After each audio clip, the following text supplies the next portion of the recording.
Planning for this began late 2014.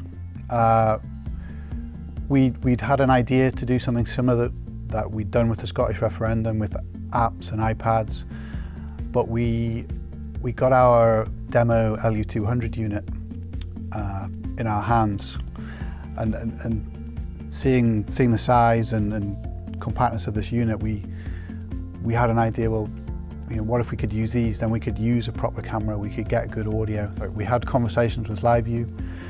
We agreed on a deal, and we went for it. As soon as you start talking about a hardware unit, LiveU sort of came to the forefront. We are very familiar with LiveU. We have a fleet of LiveU units that we use day in, day out.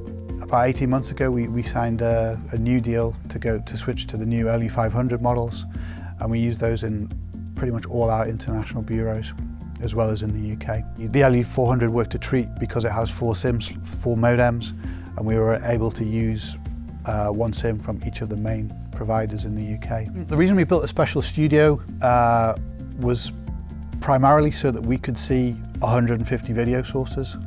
You can't just stick that on a monitor somewhere, you need to build something special. We didn't even have the capacity to do that in our existing NOC, which is something that runs Sky News day in, day out. We probably could have only seen 40 or 50 of those at any one time. So initially the studio was mainly a functional monitoring area for us so that we could see what was going on. As soon as people started to realise the scale and the scope of what we were doing and what it would look like, it became more of a point of interest on its own. We decided to put some cameras in here, and ultimately we decided to put Adam Bolton, our main political editor, in here, which allowed him to present and discuss the election with a backdrop of 150 live feeds behind him. I mean, we also displayed the 150 live feeds in our video wall, and that looked amazing to see them all scrolling across, you know, moving live feeds, something that you could not do with traditional video. The other unique advantage of this project was that we could deliver all those 150 feeds individually in quality on YouTube. So they were live streamed in their entirety. So people could look at them live, they could come back and revisit them afterwards. And it allowed us also to clip up the actual declaration, make those accessible on our websites and our apps almost as soon as they'd happened. The training was kept to a bare minimum on account of the ease of the setup. You know, can you turn this camera on?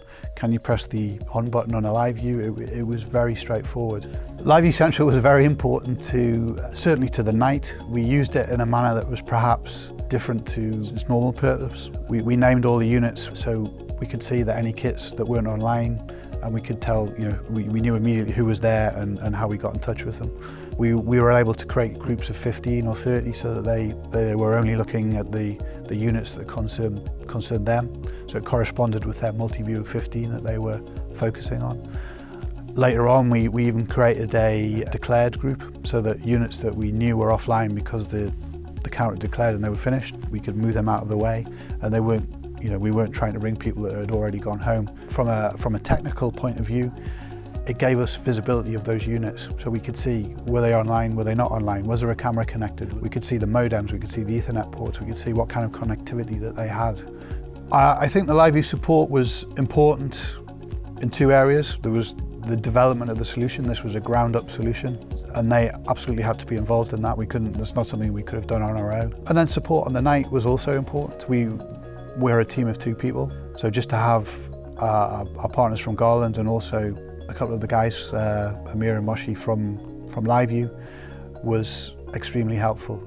I think it was about 11:15, all 130 units on air live simultaneously, which was amazing. I think it was very successful. I think we spent a lot of time and effort on our graphics, and they looked clean and simple and, you know, portrayed the ongoing story.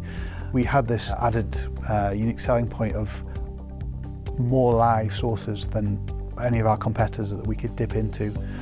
And perhaps somewhat behind the scenes, we were able to take results directly from our LiveU streams. So we had a results team sitting right here, and they could listen across those feeds and they could write down results and feed those into our system before PA. So before PA had them, before BBC had them, and that got us declarations quicker, more timely than anyone else. These were the marginal seats, so these were the key seats that really made a difference to the way the election went.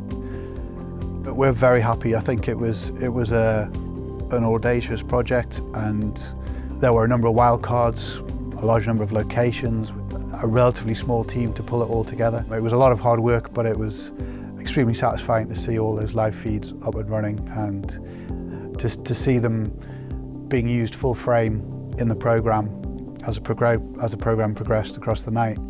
And particularly when we had our competition quad up and seeing us going live to these counts when our competitors were just reading the numbers from PA, it was very satisfying.